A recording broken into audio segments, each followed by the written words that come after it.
तो दोस्तों मेरे साथ में चीता गेम के एक बहुत ही मशहूर इंसान मौजूद है जिनका नाम मोहम्मद इरफान शेख है। इनके बारे में मुझे ज़्यादा कुछ बताने की ज़रूरत नहीं है क्योंकि मुझे पता है इरफान जो है सोशल मीडिया पे काफ़ी एक्टिव है और हमने देखा कि कुछ सालों से कुछ ज़्यादा ही एक्टिवेट है। कई बार अपने ऊपर बहुत सारी मुसीबत लिया है इन्होंने। हमने देखा है कि कई बार फंसे हैं बहुत जगह पे, मगर काफ़ी लोगों की मदद भी करते हैं और काफ़ी लोगों का प्रमोशन वीडियो भी बनाते हैं ताकि लोग अपने इनका वीडियो देखकर उस शॉप या उस जगह पे जाके अपना फ़ायदा या शॉप का फ़ायदा करवा सकें। तो इरफान है, इरफान ने हमने देखा है कि इरफान अब चाहते हैं कि इलेक्शन में आना इस बार, और इलेक्शन से ऐसा लग रहा है इरफान को देख करके चीता गेम की भलाई के ऊपर एक और काम करने की कोशिश कर रहे हैं। पार्टीज तो अभी इन्होंने डिसाइड किया है बट उसके बारे में बाद में बात करेंगे। मगर अब जो है इरफान से पूछते हैं कि क्या लग रहा है चीता गेम में इस बार और कैसे आना चाहिए। तो इरफान मेरे साथ में। सबसे पहले इरफान बहुत बहुत स्वागत आपका। बहुत बहुत शुक्रिया। और पहले तो ये जनता के लिए अस्सलाम वालेकुम, नमस्ते, वनक्कम।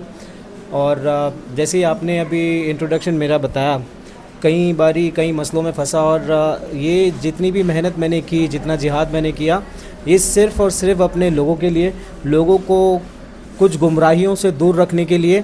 और ये जिस तरीके से तमाम नेता या जितने ब्यूरोक्रेट्स हैं, जितने पॉलिटिशियंस हैं, आज तक लोगों को कुछ और ही दिखाते आए और कुछ और ही देते आए, तो इससे आगाह करने के लिए मैं हमेशा डटा रहा। और इसी सोच के साथ इस बार ये फ़ैसला मैंने लिया कि अपने लोगों के लिए खड़ा रहना चाहिए। और जितने यंगस्टर्स हैं, जितने यूथ हैं जो एक उम्मीद रखते हैं मुझसे कि मेरे आने से एक बदलाव आ सकता है, तो ये स्टैंड जो मैंने लिया है ये उन लोगों के लिए लिया है। इरफान, अभी आप गली गली में घूमे काफ़ी टाइम से, 1-1.5-2 साल, हम 4-5 साल से आपको देख रहे हैं काफ़ी टाइम से, मगर आप जो है 1.5-2 सालों में काफ़ी फ्रेम में आए हैं, लोग आपको जानने लगे। क्या लगता है चीता कैम्प में क्या बदलाव होना चाहिए और क्या वजह है कि चीता कैम्प हमारा, क्या आपको ऐसा लगता है कि चीता कैम्प हमारा पीछे है आज भी कई इलाकों से, बल्कि चीता कैम्प बस के 50 साल हो चुके हैं अभी पूरे? ऐसा लगता है आपको कि चीता कैम्प के अंदर जो क्योंकि इससे पहले भी यूथ नेताओं की तरफ लोग जाने की कोशिश किए, क्या ऐसा लग रहा है कि उन्होंने काम अपनी मतलब जो एक कॉन्स्टिट्यूंसी में होना चाहिए उस हिसाब से नहीं किया, और चीता कैम्प के अंदर क्या चेंजेस हम देखना चाहेंगे? देखिए, अगर पिछली बार की इलेक्शंस की बात करें 2017 में जो हुआ था, उसके बाद कुछ मसले हुए जिसकी वजह से जो एक्स कॉरपोरेटर थे उनको उस मसले में जेल जाना पड़ा था, जिसकी वजह से चीता कैम्प जो है एक अरसे से अनाथ पड़ा हुआ है। अभी आप एमपी इलेक्शंस की बात करें या एमएलए इलेक्शंस की बात करें तो चीता कैम्प को एक बड़ा वोट बैंक माना जाता है।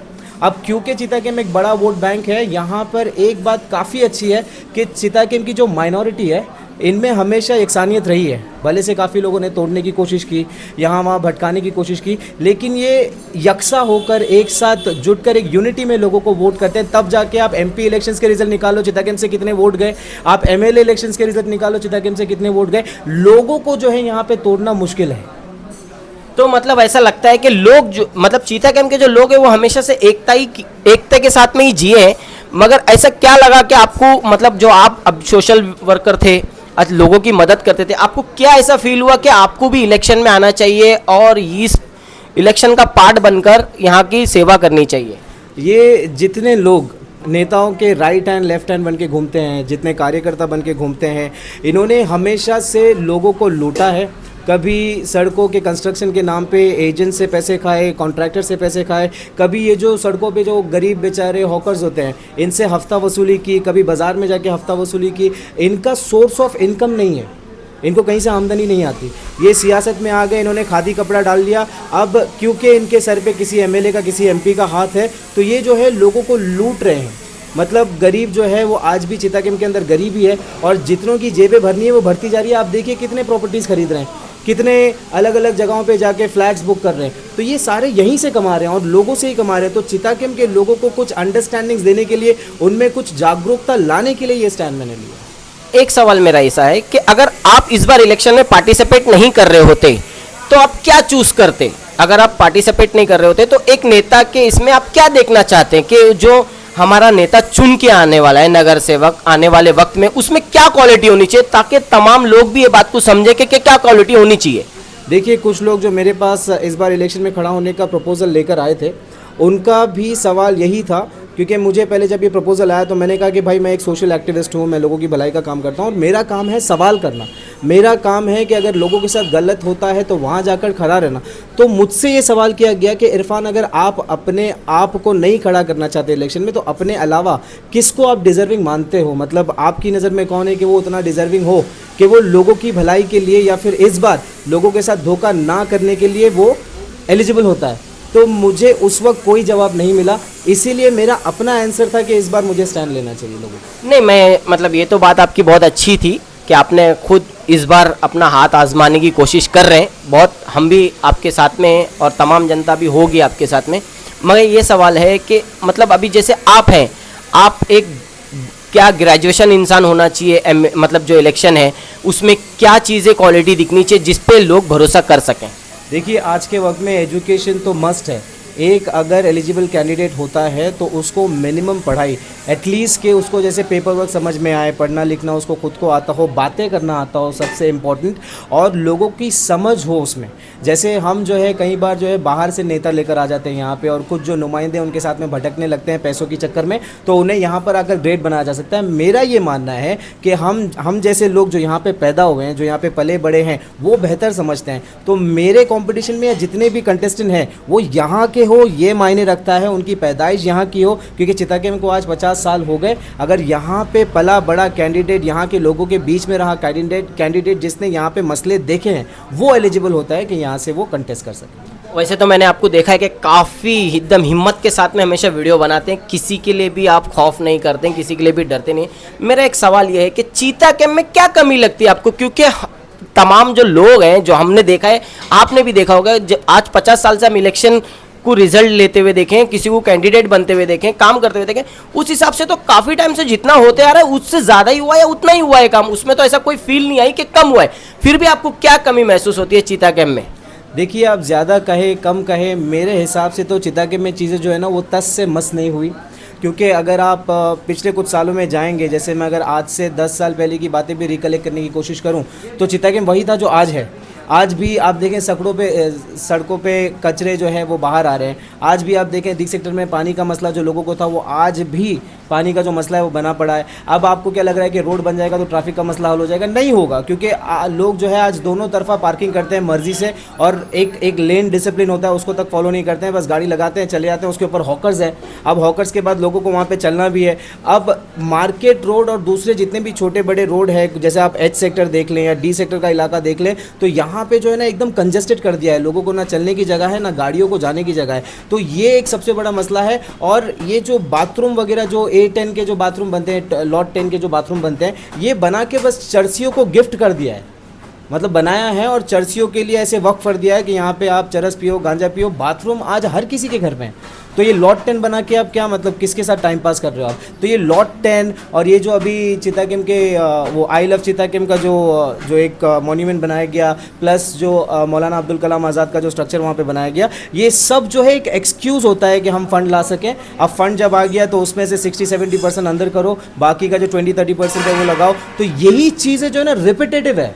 मतलब सड़कों के काम पे भी फंड खा लिया, नाले के काम पे भी फंड खा लिया। सबसे बेसिक होता है गली का कॉन्ट्रैक्ट निकालो। अब आप बताओ कि ये सिर्फ गली बनाए जा रहे हैं। अच्छी गली होती है उसको तोड़ते हैं फिर बनाते हैं। अच्छा लेन होता है, अच्छा वो जो सीवर होता है, जो नाला जो पासिंग का जो लेन होता है उसको तोड़ते हैं फिर बनाते हैं। इनको फंड्स के एक्सक्यूजेस चाहिए, फंड्स लाओ। तो ये चीज़ें जो है ना, ये जो एक प्रैक्टिस बना दी गई है ना, इसको रोकना है। और अगर वही नेता इलेक्ट होके आते हैं जो ऑलरेडी कंटेस्ट कर चुके हैं पहले, तो वही नेता को दोबारा इलेक्ट करना, ये लोगों को समझना होगा कि तुम्हारी गलती है कि इस बार अगर तुमने दोबारा वैसे लोगों को मौका दिया। अच्छा, मैं अभी आप एक अच्छे पढ़े लिखे इंसान हैं, समझते हैं कि एजुकेशन क्या होता है।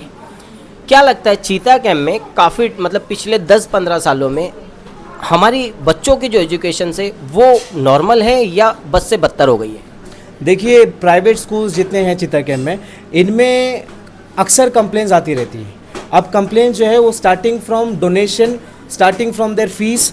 तो ये होता है कि भाई हमसे इतना डोनेशन मांगा जा रहा है, भाई हमसे इतनी फ़ीस मांगी जा रही है। सेम बीएमसी जो स्कूल्स हैं वहाँ पे भी यही कंप्लेंट्स है, बीएमसी में कौन डोनेशन मांगता है?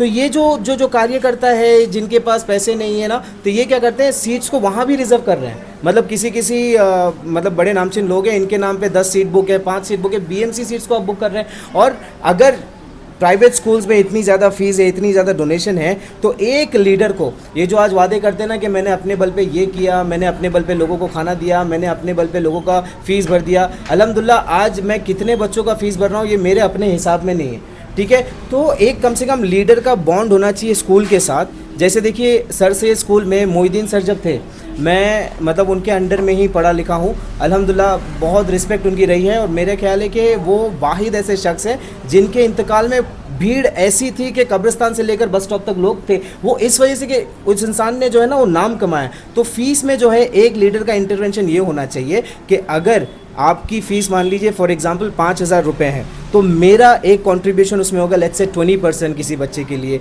या 15%। तो उससे क्या होगा कि मेरी सब्सिडी ऐड करके कम से कम उस गरीब बच्चे की फ़ीस जो है वो 5,000 से कम होकर 3,000 हो जाए, 3,500 हो जाए। ये क्यों नहीं कोशिश करते आप? और जितनी आपकी रेपुटेशन है, जैसे मान लीजिए कोई लीडर इलेक्ट होके आता है, तो इतना तो आपका अपना वो एक जो वर्चस्व बोलते हैं वो होता है कि अगर मेरी डील स्कूल के साथ होती है तो उस डील के बीच में किसी भी बच्चे का लेट्स से किसी के फादर की इनकम जो है वो less than 2 lakh per annum है, less than 3 lakh per annum है, जो अफोर्ड नहीं कर सकते, तो ऐसे स्पेसिफिक स्टूडेंट्स के लिए एक पर्टिकुलर चार्ट बनना चाहिए कि ऐसे जितने भी इस स्टैंडर्ड के जो स्टूडेंट्स आते हैं इनके लिए 15% to 20% मेरी तरफ से होगा, बाकी फीस पेरेंट्स पे कर सकते हैं।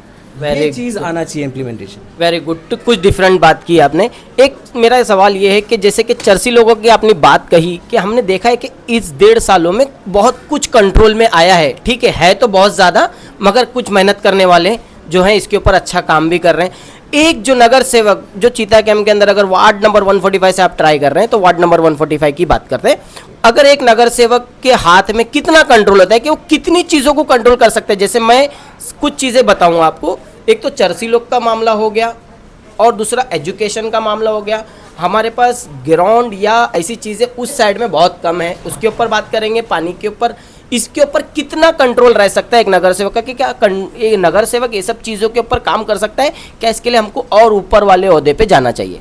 देखिए पुलिस प्रशासन जो है वो पूरी तरह लगी हुई है, क्योंकि सिर्फ यहाँ नहीं गोवंडी इलाकों में भी बहुत ज़्यादा नशे की तकलीफ है, लोगों को जो है वो मारा जा रहा है, लोगों को जो है वो सताया जा रहा है। तो ड्रग को इरेडिकेट करना ये सोसाइटी से बहुत ज़्यादा इंपॉर्टेंट है। बट जब हम इरेडिकेशन पे आ जाते हैं, पूरी तरह इन्हें ख़त्म करने पर आ जाते हैं, तो मैं ये मानता हूँ कि ड्रग्स को सोसाइटी से निकाला नहीं जा सकता, क्योंकि ड्रग जो है ना एक बड़ी माफिया के तहत जो है ना वो चल रहा है। वो यहाँ पे नहीं, ये जो ड्रग पेडलर्स के जो माफिया होते हैं ना, ये पॉलिटिक्स को, ये इलेक्शंस को स्पॉन्सर करते हैं। क्योंकि आप यहाँ पे चलिए, मैं मानता हूँ कि 100% ड्रग पेडलर्स आपने चिता कैंप से पकड़ लिए, लोग बाहर से जाकर नशा लेकर आएंगे, लेकिन करेंगे यहीं पे। तो इंसान के अंदर ये एक सोच आनी चाहिए, जो आप मेरे कंटेंट अगर आपने देखे होंगे, मैं अवेयरनेस फैलाता हूँ कि इंसान जो है ना खुद से सोच कर ये छोड़ दे कि भाई ड्रग्स में आने के बाद उसकी लाइफ का क्या हो रहा है। और रही बात इसकी कि ये जो ड्रग पेडलर्स है इनको इरेडिकेट करो, तो ये ड्रग पेडलर्स जो है ना ये आज तादाद में ज़्यादा, और यंगस्टर्स जो है ना वो ड्रग जो है उसकी तरफ आमादा हो रहे हैं, उसकी तरफ अट्रैक्ट हो रहे हैं। तो मैंने एक प्रोग्राम मतलब ऐसा सोचा था कि अगर ये पर्टिकुलर प्लान इम्प्लीमेंटेशन में आता है तो इसको भी कम किया जा सकता है। जितने भी आपको ड्रग करते समय पकड़े जाते हैं, जो यंग लड़के हैं, उनको उसी वक्त आप डिटेन करें। इन पर एक पर्टिकुलर अमाउंट वो उसी वक्त लाइक ऑन द स्पॉट उन पे लागू होना चाहिए। फॉर एन एग्जाम्पल 2,000 रुपये अगर कोई भी पकड़ा गया ड्रग लेते वक्त, आप इनको लेकर जाएं, आप इनको चौकी में डिटेन करें। मान ले कि एक वक्त में अगर 10 लड़के पकड़े गए, 2,000 रुपये के हिसाब से ये प्लस पुलिस स्टेशन के लिए भी एक एड ऑन इनकम जैसा हो जाएगा, और उनको अपने लिए सरकार के लिए काम भी आएगा। 20,000 रुपये इन 10 लड़कों से जमा किए जाएंगे। और जब आप ड्रग्स करने वाले से पैसे लेना शुरू करोगे ना, ये जो है बाहर ड्रग्स करने से डरेंगे, ये जो है पब्लिक में दिखाई देने से डरेंगे। तो इनको डिटेन करके इन पर पेनल्टी लागू होनी चाहिए, और 24 आवर्स डिटेंशन इन पर कंपलसरी होना चाहिए। अगर आप एक बार ड्रग्स करते हुए पकड़े गए तो 24 घंटे आपको नहीं छोड़ा जाएगा। में काफ़ी मेहनत हो रही है शमीर शेख के द्वारा, जो हमारे डीसीपी जोन के अभी जो समीर शेख है वो काफ़ी चर्चित इसीलिए हैं क्योंकि इसके ऊपर वो काफ़ी मेहनत कर रहे हैं। और कैसा है कि यहाँ के जो नगर सेवक एमएलए हैं और एमपी है वो भी काफ़ी कोशिश कर रहे हैं कि इस चीज़ को कम किया जाए। मेरा जो बाकी सवाल थे कि मतलब एजुकेशन के ऊपर एक नगर सेवक का कितना होल्ड हो सकता है, और जैसे वाटर सप्लाई हो गया, गटर, नाला, ये जितनी भी चीज़ें, इसके ऊपर आज बात नहीं करते क्योंकि अब चीता कैम्प वाले भी बोर हो गए इस बातों से, है ना। तो इसके ऊपर मुझे बताइए कितना कंट्रोल हो सकता है, कितना पावरफुल हो सकता है। जी देखिए, एजुकेशन जो है ना, पहली बात तो इसमें कंटिन्यूस मॉनिटरिंग होनी चाहिए। आप continuous monitoring in the sense आप प्राइवेट स्कूल पर विजिट करें, उनके वॉशरूम्स को देखें कि बच्चों की हाइजीन का ख्याल रखा जा रहा है कि नहीं। एक भी लीडर किसी भी प्राइवेट स्कूल में विजिट नहीं करता। अगर किसी लीडर के जो सियासत में रह चुके, अगर किसी लीडर के बच्चे किसी स्कूल में पढ़ते भी हैं तो महज आके ड्रॉप करते हैं, उन्हें रिसीव करते हैं, चले जाते हैं। एक बार उस स्कूल का दौरा आप कर लीजिए, एक बार देख लीजिए कि आपके बच्चे किस माहौल में पढ़ रहे हैं, एक बार देख लीजिए कि डेस्क में कितनी धूल लगी हुई है, आपके बच्चों को उसी में पढ़ना पड़ता है जिसमें आपको एक, अगर आप साइनस पेशेंट हैं तो आपको उसमें लंग्स इशू हो सकते हैं। एक बार आप देख लीजिए कि स्टाफ जो है वो पढ़ा कैसे रहा है। आप किसी लेक्चर में बैठ जाइए, क्या आप गेज कर पा रहे हैं तो आपके बच्चे गेज कर पाएँ। एजुकेशन सिस्टम किस तरह चल रहा है। अभी अगर बीएमसी स्कूल की बात करें तो ट्रॉम्बे का जो बीएमसी स्कूल है, मुझे इतने मैसेजेस आते हैं कि इरफान भाई यहाँ के जो स्टाफ है, स्टाफ जो टीचर्स हैं वो टीचर्स नहीं पढ़ा रही हैं, जो बेचारे क्लीनर्स हैं, जो हाउसकीपर्स हैं, वो कुछ भी मतलब जो जैसा मिल गया, मतलब 12 कड़ी पढ़ा ली या फिर अल्फ़ाबेट्स पढ़ा ली, ये चल रहा है। और क्योंकि पेरेंट्स ध्यान नहीं दे रहे। और म्यूनसिपल स्कूल में वैसे भी कौन, मतलब वो बेचारे गरीब देखते हैं कि चलो एडमिशन मिल गया, बहुत बड़ी बात है, जा रहे हैं बच्चे स्कूल से वापस आ रहे हैं, लेकिन क्या चल रहा है इस पर किसी का कंट्रोल नहीं है। तो एक लीडर वही होता है जो इन सारी चीज़ों को इंस्पेक्ट करे। अगर आप इंस्पेक्ट करने जाएंगे तब आपको पता चलेगा कि आपके इलाके में किस लेवल की एजुकेशन दी जा रही है। Thank you. तो इरफान भाई, मैं ये जानना चाहूँगा कि अभी काफ़ी लीडर्स हैं जो ऑलरेडी यहाँ पर नगर सेवक बन चुके थे, वो फिर से ट्राई करेंगे और नए लोग भी आएंगे। उसमें क्या लगता है आपको कि मतलब आपका कितना पलड़ा भारी है, क्योंकि काफ़ी लोग हैं जो ऑलरेडी ये सब चीज़ों से निकल चुके हैं और नए कुछ और भी आएंगे, उसमें नए में आप भी आ रहे हैं। तो आपको क्या लगता है, कैसा आपको क्या लगता है कि है इस लायक के आपको इसमें फील्ड में होना चाहिए, आना चाहिए? जी देखिए, जितने दूसरे लीडर्स हैं ये इलेक्ट होकर आ चुके हैं। अगर मेजॉरिटी की मैं बात करूं जो दोबारा से कोशिश कर रहे हैं, कुछ ऐसे हैं जो रनर अप रहे हैं, उनको इस बार उम्मीद है कि वो निकल जाएंगे। लेकिन लोग जो है ना इस बार काफ़ी ज़्यादा सतर्क हो चुके हैं। लोग काफ़ी जो है ना जागरूक हो चुके हैं, पढ़ लिख चुके हैं। अब 2017 से जिन्होंने 18 एज को टच किया, प्लस एजुकेशन जो क्लास है, एजुकेशन जो कम्युनिटी है चीता कैम्प में, उनकी मेजॉरिटी इस वक्त ज़्यादा है। तो सही गलत का फ़र्क समझ में आता है। और मीडिया में अक्सर चीज़ें चलती रहती है कि कौन किससे मिला हुआ है, कौन कितना भ्रष्ट है, किसका क्या बैकग्राउंड है। तो ये आज के वक्त में लोग बेहतर समझते हैं। तो मैं मानता हूं कि इनके बीच में मेरी कैरेक्टरिस्टिक जो है वो अल्लाह का शुक्र है कि इनमें काफ़ी बेहतरीन है। अभी कंपैरिजन की बात अगर करें तो इनके साथ देख लीजिए कौन लोग रहते हैं। इनके साथ भी वही लोग रहते हैं जो कल को मान लीजिए वही कैंडिडेट इलेक्ट होके आता है, आपसे ये सवाल करने का हक छीन लेंगे, आपसे ये खिलाफ बोलने का हक छीन लेंगे। जहाँ पे आपने इनके काम के खिलाफ बोला, जहाँ पे आपने सवाल उठाया, आप आज भी किसी भी ऐसे लीडर का जब भी ये मीडिया में बाइट देते हैं, आप कमेंट सेक्शन देख लीजिए, उनके खिलाफ बोलने पे इनके जो लोग लेकर ये चलते हैं ना, ये भी उसी बैकग्राउंड के हैं, गैंगस्टर बैकग्राउंड के, गूंस बैकग्राउंड के। ये आप पर अपशब्द इस्तेमाल करेंगे, ये आपको धमकी देंगे कि भाई आप बाहर दिखाई नहीं देना, फिर ये आपको फ़ोन कॉल्स करेंगे। तो जनता को ये भी देखना है कि ऐसे कैंडिडेट को आप मुंतखब करें कि कम से कम अगर इलाके में कभी काम ना हो पाए तो उससे सवाल किया जा सके, उसे जो है रुकाकर उससे पूछा जा सके कि भाई ये काम जो है ये हमने आपको दिया था, ये आपने अब तक ना किया। अगर ऐसे किसी लीडर से आप सवाल कर सकते हैं जो इलेक्ट होके आया था, या जिन्हें भी हम जानते हैं, उनके जो चमचे हैं वो राइट आफ्टर दैट मोमेंट आपको एक कॉल करेंगे, क्या हो गया भाई, ज़्यादा उड़ रहे हो, ज़्यादा समझ में आ रही है, आपकी अकल ठिकाने लगा। तो ऐसे किसी भी कैंडिडेट को मेरी ये यंगस्टर्स से अपील है कि ऐसे किसी कैंडिडेट को इस बार मुंतखब नहीं करना। थैंक यू मेरे साथ में इतनी लंबी बातचीत करने के लिए। दोस्तों, मैं तमाम जितने भी चीता कैम्प के अंदर इस बार और जो पिछली बार भी ट्राई कर चुके हैं उनसे मिलने की कोशिश कर रहा हूँ और उनका पॉइंट ऑफ व्यू हम जानने की पूरी कोशिश करेंगे। इरफान यंग है, काफ़ी सोशल एक्टिविस्ट है। मेरा वीडियो थोड़ा लंबा हो गया, मगर देखो इसको, क्योंकि इसको देखने से ये चीज़ समझ में आएगी हमें कि आने वाला जो इलेक्शन है बहुत ही करीब है हमारे, उसमें किस तरीके से किसको वोट देना चाहिए। तो आपके ऊपर डिसाइड है। तमाम लोगों से मेरी अपील है कि हमारे चैनल को सब्सक्राइब भी कीजिए और इस वीडियो को ज़्यादा से ज़्यादा शेयर भी कीजिए। थैंक यू मेरे साथ में जुड़ने के लिए।